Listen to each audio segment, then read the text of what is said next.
Nagpapasalamat din ako dahil sa sobrang daming oras at pagod na pinuhos natin sa contract na to, ulit naman kasi champion tayo!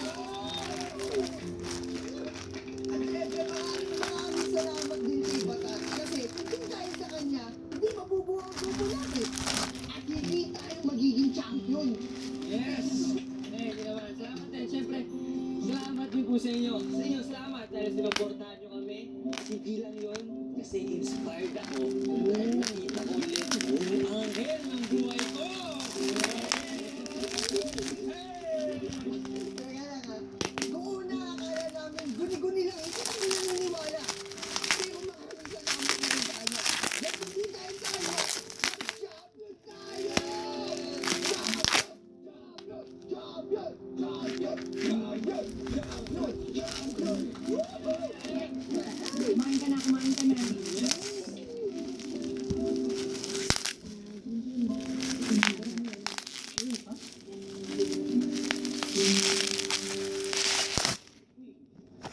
Heart, sandali! Heart! Heart! Oh, bakit lumabas? Uwi na ako. Ha? Bakit naman di po makatapos sa pagkain mo eh? Nawala na ako ng gana eh. Ah, yun ba? Oo, sige. Ingat ka ah. Tsaka siya nga pala kausap mo ako kina Aling Karen tsaka Mang Ricky ah. Ingat ka eh. Balik na ako doon. Okay.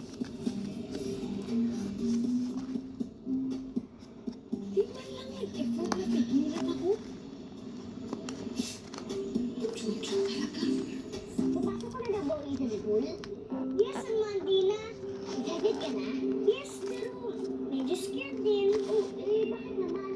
Kasi you will be there, tsaka wala naman akong friends eh. Di maghanap ka ng bagong friend. Maybe you won't like me there. Nakakala ka lang kasing babaeng mawi sa akin sa Little Painters. Oh, bakit ka naman inaway?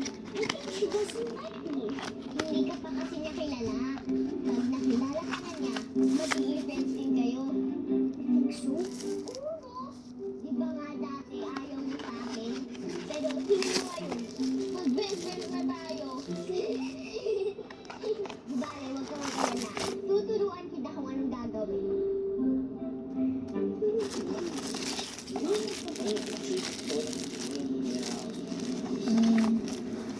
Pogi, ikaw ba ang nagsabi kay Joey na iimbitahin kami dito?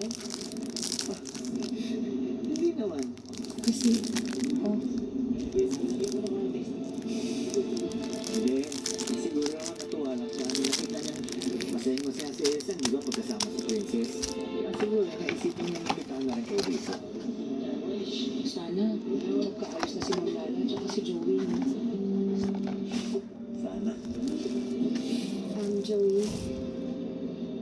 Joey, salamat pala sa pag-imbita sa amin ni Princess, ha? Para kay Elsa.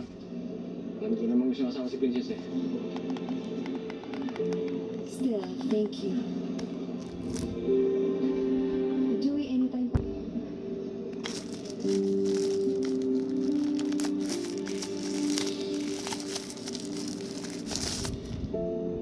Joey.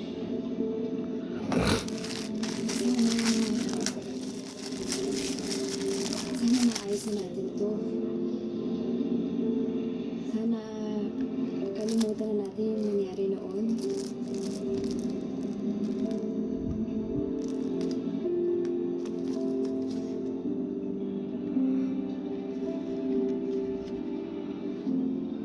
Dali ah. Wala yung binigyan eh. Wala yung binigyan nyo. Dito, saglit. Sige nga. Ano yan? Oh, ito nyo. Sige. Kunin ka na lang muna. Basta dito ako bahala. Sir, ito po ang office ni Ma'am Lala.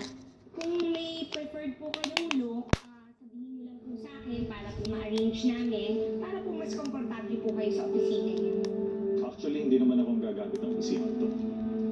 Po? I sold 75% of the shares na nabili ko kay Lala to another buyer. Someone who, shall we say, is far more interested dito sa kumpanyang ito.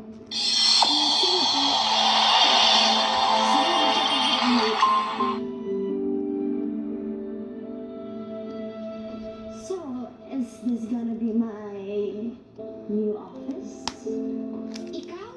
Be careful where you point that finger, honey. Baka nakalimutan mo, ako ang bagong boss mo. Kasi hindi ko maikot pa. Mommy, I'm so happy you meet Esan's daddy. He's so bait too, di ba? Yes, sweetie. I think that's why Esan is also nice. Yeah, both your parents are very good people. Why, Mommy? Do you know Esan's mommy? Baby girl, di ba, halata naman.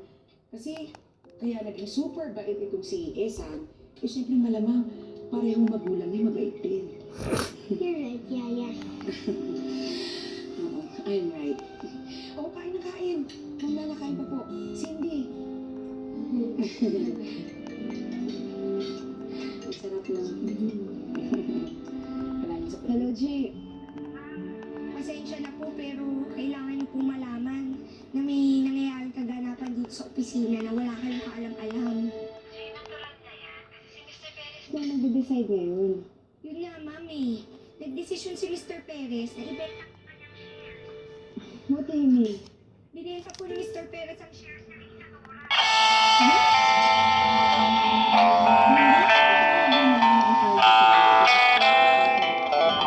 Ito ngayong taon. Shut on the mother, but it also breeds creation. An earthquake's out to a girl's guitar, that's just another good vibration. Tidal waves couldn't say the word from California.